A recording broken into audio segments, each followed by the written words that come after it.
ونصلي ونسلم على سيدنا ومولانا محمد رسوله النبي الكريم الأمين الحنين المكين الرؤوف الرحيم.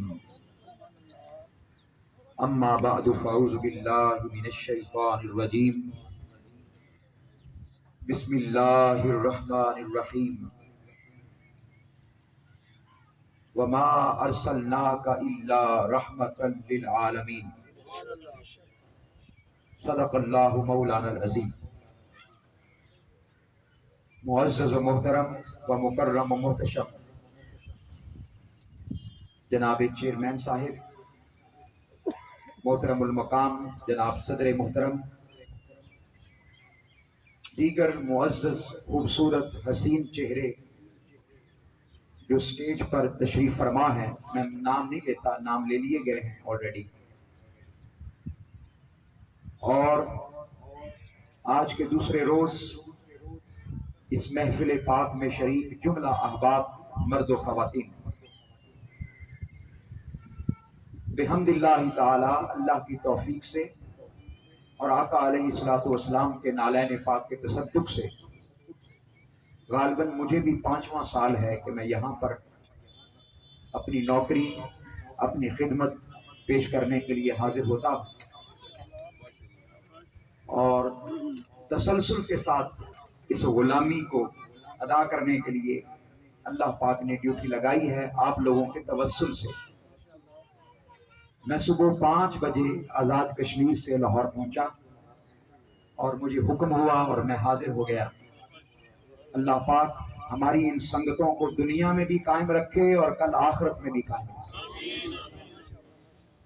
جیسا کہ محترم صدر محترم نے ارشاد فرمایا کہ سیرت طیبہ کا کوئی پہلو آپ بیان کریں، تو بہت سارے پہلو ہیں بیان کرنے والے. میرے ذہن میں جو ابھی بات آئی ہے، جو آپ نے نعت پڑھی، بڑی خوبصورت نعت پڑھی کہ آقا علیہ الصلوۃ والسلام کی ذات مبارکہ وہ ذات ہے جو کیمیا گر ذات ہے، جنہوں نے بڑی بڑی ہستیوں کو، جو عام لوگ تھے ان کو ہستیاں بنا دیا. عام لوگ تھے ان کو کیا بنا دیا؟ بڑی بڑی ہستیاں بنا دیا.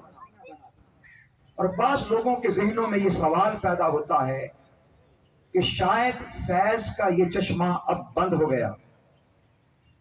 ایک بات ذہن نشین کر لیں، جس طرح دنیا میں لوگ اپنی ڈیوٹی سے ریٹائرڈ ہو جاتے ہیں، کیا ہو جاتے ہیں؟ پھر جملہ بول سن لیجئے، دنیا میں لوگ اپنی ڈیوٹی سے کیا ہو جاتے ہیں؟ ریٹائرڈ ہو جاتے ہیں. اللہ کا نبی اپنی ڈیوٹی سے کبھی ریٹائرڈ نہیں ہوتا. بس یہی وہ کنفیوژن ہے جو ہمارے ذہنوں میں آتی ہے، ہم سمجھتے ہیں. اور اگلی بات، اللہ کا نبی کبھی ایکسپائر بھی نہیں ہوتا. یہ 2 جملے اگر یاد کر لیں آپ، اللہ کا نبی کبھی ایکسپائر بھی نہیں ہوتا، اور ایکسپائر تو پہلے نبی بھی نہیں ہوئے، انبیاء نہیں ہوئے. پہلے جو انبیاء تھے، جو آقا علیہ الصلوۃ والسلام کی ذات مبارکہ سے پہلے تشریف لائے ظاہری دنیا میں، وہ بھی ایکسپائر نہیں ہوئے. ہاں، ان کی ڈیوٹیز وہ تبدیل ہوتی رہی، ذمہ داریاں تبدیل ہوتی رہی. لیکن جب آقا علیہ الصلوۃ والسلام آئے تو آقا علیہ الصلوۃ والسلام نے ان سب کی ذمہ داریاں بھی خود اٹھا لی، خود اٹھا لی. اور اگلا جملہ جو کہنا چاہتا ہوں، اب قیامت تک چونکہ کوئی اور نبی آنا نہیں ہے، کوئی اور رسول آنا نہیں ہے، کوئی اور مرسل آنا نہیں ہے، لہذا قیامت تک میرے آقا کی نہ ذات ایکسپائر ہوگی اور نہ میرے آقا کی ذمہ داریاں ایکسپائر اور ریٹائر ہوں گی. یہ جملے یاد رہیں گے؟ سب کو یاد رہیں گے؟ اس کی وجہ یہ ہے کہ میں نے یہ جملے کیوں بیان کیے. یہ بھی سیرت طیبہ کا ایک پہلو ہے. آج کے دور میں چونکہ مادیت حملہ کر رہی ہے، ذہنوں کو خراب کیا جاتا ہے، عقیدوں کو خراب کیا جاتا ہے، فکر اور نظریے کو خراب کیا جاتا ہے. نہیں جی وہ آج وہ تو مردہ ہو گئے, مٹی ہو گئے, ختم ہو گئے. نہیں خدا اس بات کو ذہن نشین رکھیے, جس طرح وہ سورج پہلے چمک رہا تھا, خدا کی عزت کی قسم روضہ مصطفیٰ کے اندر, گنبد خضرا کے اندر وہ سورج پہلی آب و تاب سے بڑھ کر چمک رہا ہے. نعرہ تکبیر، نعرہ رسالت، جشن عید میلاد النبی. اگر آپ مجھ سے پوچھیں کہ سر کوئی دلیل دے دیں آپ, یہ شاید آپ نے فن خطابت میں یہ جملہ کہہ دیا ہے, شاید فن خطابت کے جوش میں آ کے یہ جملہ کہہ دیا ہے کہ وہ سورج جو پہلے چمک رہا تھا اب اس سے بڑھ کر چمک رہا ہے. شاید جوش میں آ کے یہ جملہ کہہ دیا. نہیں واللہ میں حضور شیخ الاسلام ڈاکٹر محمد طاہر القادری کا شاگرد ہوں, واللہ جوش میں کبھی کوئی جملہ نہیں کہا. بتانا چاہتا ہوں اللہ پاک نے قرآن مجید میں فرمایا وَلَلْآخِرَةُ خَيْرٌ لَكَ مِنَ الْأُولَىٰ. محبوب لمحے گزرتے جائیں گے, منٹ گزرتے جائیں گے, لحظے گزرتے جائیں گے, ثانیے گزرتے جائیں گے, گھنٹے گزرتے جائیں گے, دن گزرتے جائیں گے, 15 دن گزرتے جائیں گے, فورٹ نائٹ جسے کہتے ہیں, ارے مہینے گزرتے جائیں گے, سال گزرتے جائیں گے, صدیاں گزرتی جائیں گی, وقت کم ہوتا جائے گا, مصطفیٰ کی شان بڑھتی جائے گی.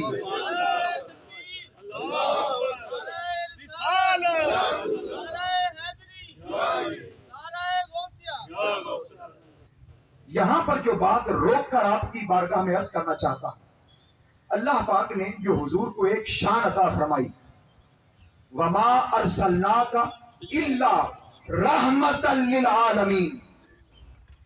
بس یہ بھی سیرت طیبہ کا ایک پہلو ہے, یہ بھی سیرت طیبہ کا ایک پہلو نہیں ہے, کئی پہلو ہیں. میں آج اس میں سے صرف ایک عرض کرتا ہوں آپ کے قلوب و اذہان کی رونق کے لیے اور آپ کے ایمان کو جلا بخشنے کے لیے, کیونکہ وقت بہت مختصر ہوتا ہے. وہ یہ کہ آقا علیہ الصلوۃ والسلام کو اللہ پاک نے کیا بنایا؟ رحمت. کیا بنایا بولیے؟ یہ جملہ اگر سارے بول دیں, کیا بنایا؟ رحمت. اور کس کے لیے بنایا؟ عالمین کے لیے. کس کے لیے بولیے؟ پھر بولیے کس کے لیے؟ آقا علیہ السلام کی عمر مبارک اس جہان میں کتنی تھی؟ اچھا یہاں بھی غلط فہمی ہو جاتی ہے بعض لوگوں کو کہ جی آقا علیہ السلام کی عمر مبارک تو 63 برس تھی. سن لیں, آقا علیہ السلام کی عمر مبارک اس جہان میں 63 برس ہے. یہ جملہ یاد کر لیں, چونکہ آقا علیہ السلام تو سارے عالمین کے لیے رحمت ہے, تو لگتا یوں ہے کہ عالم ملکوت میں عمر اور ہے, عالم جبروت میں عمر اور ہے, عالم ہاہوت میں عمر اور ہے, عالم ارواح میں عمر اور ہے, عالم برز, ہر جہان مصطفیٰ کا انتظار کر رہا ہے.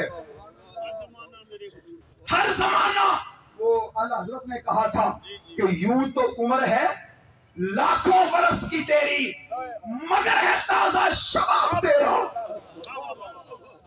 یوں تو عمر ہے لاکھوں برس کی تیری, مگر ہے تازہ شباب تیرا, کیونکہ سارے عالمین کے لیے بنایا. سن لیں, اب جملہ سنیے گا, میرے آقا علیہ السلام کو رحمت بنایا سارے عالمین کے لیے. تو رحمت کا مطلب یہ ہے کسی پر کرم کرنا, کسی پر شفقت کرنا, کسی کے ساتھ عنایت کرنا, کسی کے سر پر دست شفقت رکھنا. میرا یہ سوال ہے, اگر مصطفیٰ کو سارے عالمین کا پتہ نہیں ہے تو مصطفیٰ رحمت کیسے ہیں؟ مصطفیٰ اگر سارے عالمین کو جانتے ہی نہیں اور سارے عالمین کے ہر فرد کو اور ہر شخصیت کو اور ہر ذی روح کو اور ہر بغیر روح کے کسی چیز کو جانتے نہیں تو مصطفیٰ رحمت کیسے ہیں؟ معلوم کرنا پڑے گا, جاننا پڑے گا کہ کہ اللہ پاک نے جہاں حضور کو رحمت بنایا ہے وہاں سب کے احوال سے باخبر بھی بنایا ہے. سب کے احوال سے بولیے. میں صرف ایک دو مثالیں دوں گا, آپ کو ساری بات کی سمجھ آ جائے گی. حدیث مبارکہ میں آتا ہے ایک دن آقا علیہ الصلوۃ والسلام نے مولا کائنات کا ہاتھ پکڑا. یہ واقعہ یاد رکھیے گا, امام بخاری نے اور بہت ساری حدیث کی کتابوں میں اس کو بیان کیا گیا. حضور نے مولا کائنات کا ہاتھ پکڑا, فرمایا علی آج تجھے وہ پتھر نہ دکھاؤں جو میری اعلان نبوت سے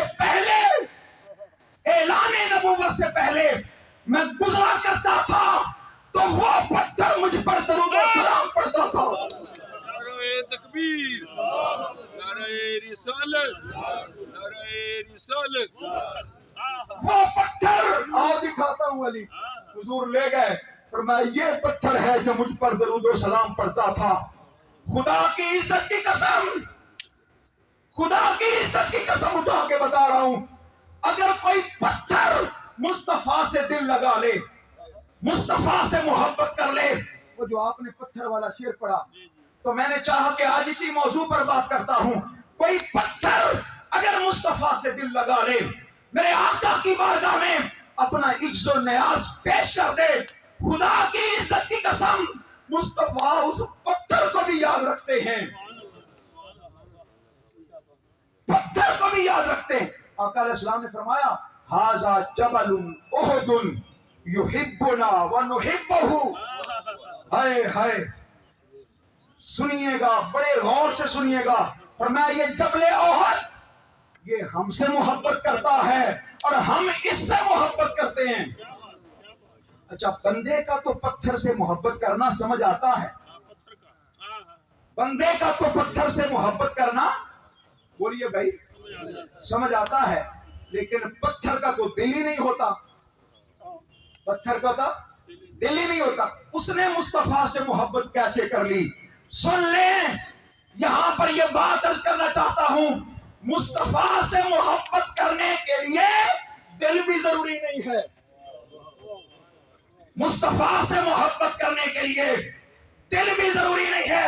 اور اگلا جملہ عرض کرنا چاہتا ہوں, شاید آپ کا ایمان اور بڑھ جائے, مصطفیٰ سے محبت کرنے کے لیے ایمان بھی ضروری نہیں ہے.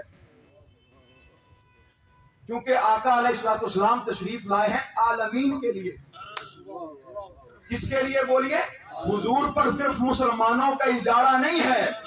ہائے ہائے, حضور پر میلاد منانا مصطفیٰ کا, خدا کی عزت کی قسم, اگر کوئی چرچ میں مناتا ہے, اگر کوئی ہندو مناتا ہے, اگر کوئی غیر مسلم مناتا ہے, ارے ابو لہب نے منا کر دکھا دیا تھا.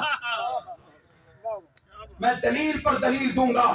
ابو لہب نے, اور یہ بخاری شریف میں موجود ہے, اس نے محمد الرسول اللہ کہہ کر نہیں منایا تھا صلی اللہ علیہ وسلم, اس نے محمد بن عبداللہ سوچ کر منایا تھا.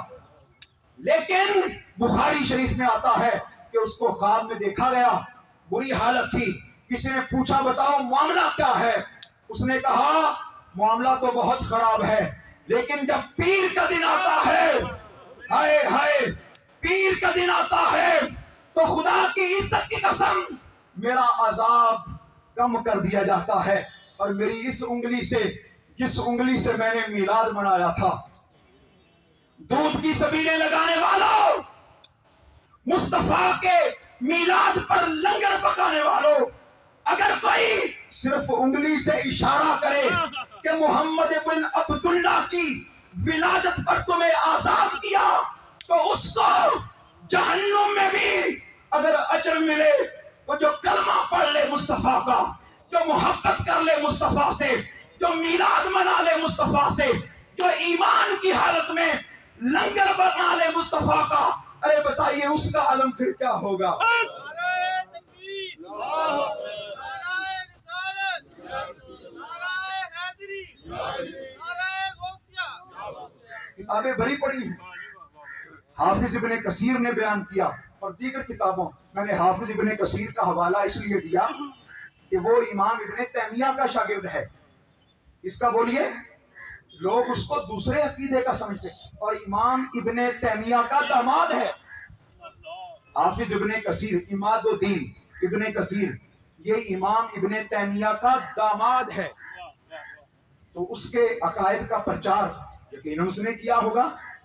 آج لوگ بڑے فخر سے کہتے ہیں کہ میرے گھر میں حافظ ابن کثیر کی البدایہ والنہایہ ہے. ہمیں اگلی باتوں کا تو پتہ نہیں ہوتا اگلی باتوں کا تو، لیکن میں بتانا چاہتا ہوں کہ یہ واقعہ انہوں نے بیان کیا. ایک یہودی بچے کو مصطفیٰ سے پیار ہو گیا. ایک یہودی کا بچہ تھا, اس کو آقا علیہ السلام سے کیا ہو گیا؟ ہائے ہائے پیار ہو گیا آقا علیہ السلام سے. وہ کیا کرتا تھا؟ جیسے ہی آقا علیہ السلام مسجد نبوی میں تشریف لاتے, وہ آقا علیہ السلام کے نالین کو اٹھا لیتا. دانا یدو علی رأسہ, وہ آقا علیہ السلام کے نالین مبارک کو کبھی اپنے سر پر رکھتا, کبھی اپنے سینے پر رکھتا, کبھی اپنے جسم سے ملتا. کیونکہ حضور نے بھی نہیں کہا بھئی تم یہودی ہو, کیا کرتے ہو, چلے جاؤ یہاں سے. ہائے ہائے رحمت للعالمین اسی کو کہتے ہیں. آج تو ہم اپنی مسجدوں سے بچوں کو نکال دیتے ہیں کہ سارے بچے ذرا سیر پہ ہو جاؤ. کون سا دین لیے پھرتے ہیں ہم, کون سا عقیدہ لیے پھرتے ہیں ہم؟ مصطفیٰ تو وہ ہے جو نماز کے دوران اپنے بچوں کو سینے سے لگا لیتے ہیں, نماز کے دوران اپنے بچوں کو اپنی پشت پہ بٹھا لیتے ہیں. کیسا دین ہے ہمارے پاس جس میں کسی کے لیے کوئی زیادہ تھوڑا سا بچہ آ کے شرارت کر دے, ہم کہتے ہیں آج کے بعد تم نے مسجد میں نہیں آنا. ارے خدا را ہوش کرو, اگر بچے مسجد میں نہیں آئیں گے تو ترسو گے اگلی نسلیں مسجدوں میں کیسے آئیں گی. ڈانٹو گے تو اگلی نسلیں مسجدوں میں کیسے آئیں گی. ذرا انگلی پکڑ کر کبھی لائیں اپنے بچوں کو ساتھ, بچوں کو ساتھ لایا کریں. پوری دنیا میں یہی اصول ہے. ترکی کے اندر مسجدوں میں انہوں نے پارک بنائے ہیں, کھلونے رکھے ہیں تاکہ بچے مسجدوں میں آئیں, اور ہم نے مسجدوں سے بچوں کو نکالنا شروع کر دیا. حدیث مبارکہ میں آتا ہے وہ کبھی جوتے اٹھاتا, آقا علیہ السلام کے نالین مبارک اٹھاتا, کبھی محبت کی نظر سے دیکھتا. حدیث مبارکہ ہے کہ 3 دن وہ حضور کی بارگاہ میں نہیں آیا. حضور نے صحابہ سے پوچھا, صحابہ وہ بچہ نظر نہیں آتا تھا کون؟ بولیے نا, یہودی کا بچہ. اور میں وہ بچہ نظر نہیں آتا. حدیث مبارکہ میں آتا ہے صحابہ نے کہا یا رسول اللہ وہ بیمار ہو گیا ہے. حضور نے فرمایا چلو ذرا پتہ کر کے آتے ہیں. ہائے ہائے, امام ابن کثیر نے بیان فرمایا. یہاں ایک رک کے جملہ کہنا چاہتا ہوں, وہ یہودی مصطفیٰ سے محبت کر لے, مصطفیٰ اس کا بھی پوچھتے ہیں. ہائے ہائے, مصطفیٰ اس کو بھی یاد رکھتے ہیں. اور اگر کوئی مصطفیٰ کا امتی پیار کر لے, سرکار کا غلام ہو, حضور اس کا کیوں نہیں پوچھتے ہوں گے؟ حدیث مبارکہ میں آتا ہے آقا علیہ السلام نے صدیق کو, عمر کو ساتھ لیا, عثمان و علی کو ساتھ لیا, بلال کو ساتھ لیا, دروازے پر دستک دی. جب دروازے پر دستک دی, حدیث مبارکہ میں آتا ہے کہ باپ نے دروازہ کھولا. جب اس نے کالی کملی والے کو دیکھا, بیٹا جو لیٹا ہوا تھا اٹھ کے بیٹھ گیا. آقا علیہ السلام نے باپ سے پوچھا بتاؤ اس کا کیا حال ہے؟ اس نے کہا یا رسول اللہ 3 دن ہو گئے, نہ کھاتا ہے, نہ پیتا ہے, نہ سوتا ہے, بس لیٹا رہتا ہے, لیکن ایک کام ضرور کرتا ہے, اپنی نظریں دروازے پر لگا کے بیٹھا ہے, اپنی نظریں دروازے پر لگا کے بیٹھا ہے, اور کہتا رہتا ہے زبان سے جس سے میں نے محبت کی ہے وہ مجھ سے ملنے ضرور آئیں گے, وہ مجھ سے ملنے ضرور آئیں گے. حدیث مبارکہ میں آتا ہے کہ آقا علیہ السلام نے جا کر اس کے ماتھے پہ یوں ہاتھ رکھا, ماتھے پر ہاتھ رکھ دیا. حافظ ابن کثیر میں بار بار حوالہ دے رہا ہوں, وہ لکھتے ہیں کہ آقا علیہ السلام نے اس کے ماتھے پر یوں ہاتھ رکھا, بس ہاتھ رکھنے کی دیر تھی اس کو افاقہ ہو گیا. آقا علیہ السلام نے جب دیکھا اپنی نگاہ نبوت سے کہ اس کا آخری وقت قریب آ گیا ہے. حضور نے فرمایا میں نے پہلے تو تمہیں کبھی نہیں کہا، اب کہتا ہوں میرا کلمہ پڑھ لے، میرا کلمہ. ہائے ہائے، لوگ کلمہ لینے جاتے ہیں اور اگر کوئی محبت کر لے تو مصطفیٰ دینے آتے ہیں. لوگ لینے جاتے ہیں، فرق سمجھیے گا، فرق سمجھیے گا. لوگ لینے جاتے ہیں اور جو کوئی محبت کر لے تو پھر سرکار دینے جاتے ہیں. حضور پہنچے، فرمایا کلمہ پڑھ لو. اس نے نا اپنے باپ کی طرف دیکھا، ایک نگاہ. مشورہ کرنا ضروری تھا. جب آقا علیہ السلام نے دیکھا نا کہ یہ مشورہ کرنا چاہتا ہے تو حضور نے فرمایا چلو ٹھیک ہے مشورہ کر لو، میں شام سورج غروب ہونے سے پہلے دوبارہ آؤں گا. سورج غروب ہونے سے پہلے. اچھا، بعض روایات میں یہ بھی آیا ہے کہ وہ کلمہ پڑھنا چاہتا تھا فوراً موقع پر، لیکن جب اس نے دیکھا نا کہ حضور نے وعدہ فرما لیا ہے کہ دوبارہ آؤں گا، اس نے کہا موقع اچھا ہے، تھوڑی دیر کے لیے ایمان کو پھر مؤخر کر دو. ہائے ہائے، وہ زبان ہلا رہا تھا، کچھ بولنا چاہتا تھا، لیکن مصطفیٰ کی خاطر اس نے ایمان کیا کر دیا؟ مؤخر کر دیا، مؤخر کر دیا. جب سورج غروب ہونے کے قریب تھا وہ بار بار دروازے کی طرف دیکھے، بار بار دروازے کی طرف دیکھے. سرو اداس حیران کھلوتا تے پیر زمین وچ گڈے، اچا ہو چھاتیاں پاوے مت یار کدوں سر کڈے. ہائے ہائے، مت یار کہیں سے نظر آ جائے، محبوب کہیں سے نظر آ جائے، وہ ہنسی مکھڑا، وہ ہنسی چہرہ، وہ وضحا چہرے والا، وہ ملائی زلفوں والا کہیں سے تو نظر آئے. حدیث مبارکہ میں آتا ہے بس وہ انتظار کر رہا تھا کہ حضور تشریف لے آئے. ہائے ہائے، حضور تشریف لے آئے. جیسے ہی آقا علیہ السلام تشریف لائے فرمایا بھائی ماجرا کیا ہے، بتاؤ کیا فیصلہ کیا. اس نے پھر اپنے باپ کی طرف دیکھا. جب باپ کی طرف دیکھا نا تو باپ نے کہا، ہائے ہائے، اسے باپ نے کہا کہ اے میرے بیٹے دیر کیوں کرتے ہو، یہ امی لقب ہے، یہ رحمت للعالمین، یہ محمد بن عبداللہ ہر کسی کے گھر میں ایمان دینے کے لیے تھوڑی جایا کرتے ہیں. یہ تمہارا مقدر ہے، یہ تمہارا نصیب ہے کہ 2 بار آ گئے. کلمہ پڑھو، کلمہ پڑھو اور محمد کے ساتھ جا ملو. اس نے کلمہ پڑھا.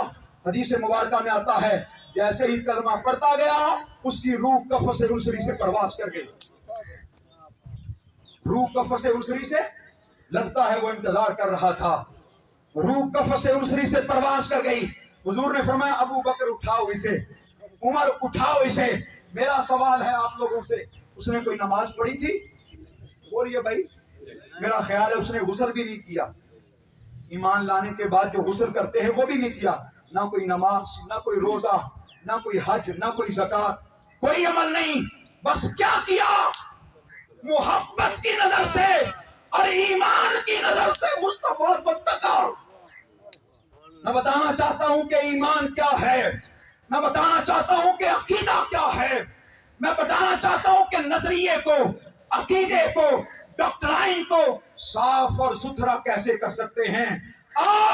سارے اعمال بھی کرتے رہو، اعمال بھی کرتے رہو، لیکن دل کو مصطفیٰ سے لگا لو. نعرہ تکبیر، نعرہ رسالت، نعرہ حیدری، نعرہ غوثیہ. دل کو مصطفیٰ سے بھی لگا لو. جو پھر مصطفیٰ سے دل کو لگا لیتا ہے پھر آقا علیہ الصلوۃ والسلام کرم فرماتے ہیں اور گارنٹی دیتے ہیں. جو جملہ کہنا چاہتا تھا، آقا علیہ السلام کیا کرتے ہیں؟ بولیے بھائی. گارنٹی دیتے ہیں. بس آخری بات، اس پر گفتگو ختم کروں گا. جب جانے لگے نا اس یہودی نے، باپ نے آقا علیہ السلام کی کملی کا پلہ پکڑ لیا. ہائے ہائے، اس نے کہا یا رسول اللہ میں ایسے اب نہیں جانے دوں گا. آج میں نے اپنے گھر میں کرم کو اترتے دیکھا ہے، فرشتوں کو اترتے دیکھا ہے، جبریل کو آتے دیکھا ہے. یا رسول اللہ رحمت کی بارش ہوتے دیکھی ہے. یا رسول اللہ یہ کیسے ہو؟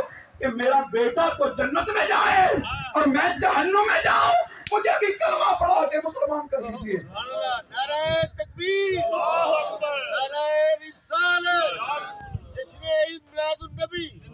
گفتگو ختم کر دوں یہاں پر، لیکن اس جملے پر کرنا چاہتا ہوں، مصطفیٰ سے محبت کرو گے تو نسلیں بھی سمجھ جائیں گی۔ یہ جملہ عرض کرنا چاہتا ہوں، پھر جملہ بولنا چاہتا ہوں، اس کو یاد کر کے جائیے گا۔ اگر خالی نمازیں پڑھو گے، خالی عبادت کرو گے، ہو سکتا ہے نسلیں بہک جائیں۔ یہ جملہ یاد کر کے جائیں، ہو سکتا ہے نسلیں، پھر بولیے، ہو سکتا ہے نسلیں بہک جائیں، گمراہ ہو جائیں۔ لیکن اگر نمازوں کے ساتھ مصطفیٰ سے محبت بھی کرو گے تو خدا اس بات کو یاد رکھنا، نسلیں کبھی گمراہ نہیں ہو سکتی۔ یہ اس یہودی نے بتا دیا۔ یہ کس نے بتایا بولیے؟ اس یہودی نے بتایا۔ آئیے میں پھر مبارکباد دیتا ہوں، اور آپ نے نام بڑا پیارا رکھا ہے، DHA میلاد ویلفیئر سوسائٹی۔ یہ ہے اصل میلاد، یہ ہے بولیے اصل۔ مصطفیٰ نے ساری زندگی غریبوں کی ہی مدد تو کی ہے، بیواؤں کے ہاتھ سر پر ہی ہاتھ تو رکھا ہے۔ خدا اس عمل کو کبھی چھوڑیے گا نہیں۔ میں دوبارہ بارے دیگر یہ جو خوبصورت چہرے بیٹھے ہیں اور وہ جو سامنے بیٹھے ہیں، محترم فاروق الوی صاحب اور دیگر لوگ اور ندیم بیگ صاحب اور یہ سارے بزرگ، میں واللہ ایک ایک کا نام لوں اگر تو میرا دل خوش ہو رہا ہے بارل، لیکن اس عمل کو کبھی کبھی نہ چھوڑیے گا۔ اور جب جانے لگے، جانا تو ہر کسی نے اپنی نسلوں کے اندر اس کو رواج دے کے جائیے گا، اپنی نسلوں کے اندر اس کو رواج دے کے جائیے گا، تاکہ قیامت تک اس عمل کو کوئی روک نہ سکے۔ وما علینا الا البلاغ المبین۔